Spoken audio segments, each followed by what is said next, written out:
I'm always keen to hear the history of what the founders originally had in mind when they designed and launched their app, then how the market reacted, what they adjusted, and what eventually grabbed the market's attention.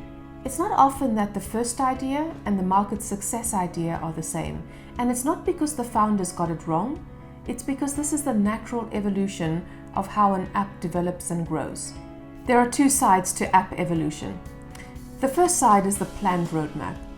Usually an app is launched with a core set of basic functions, partially to test the market and to gain early traction, and partially because the roadmap for development needs to follow the financial and funding progression. To have a great roadmap, the founding team needs to consider how the market needs could develop over the next 1, 3, 5 years, and the founding team needs to consider their own resource capabilities to deliver over the coming years. The second side is being able to react to changes in the market needs beyond what could have been anticipated. We cannot plan everything.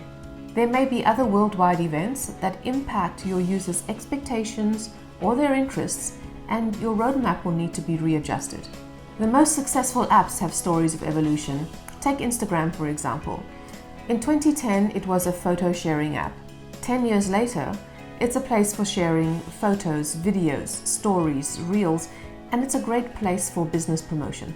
The reason why successful apps have these evolutionary stories is because they're great at understanding their customers and market trends.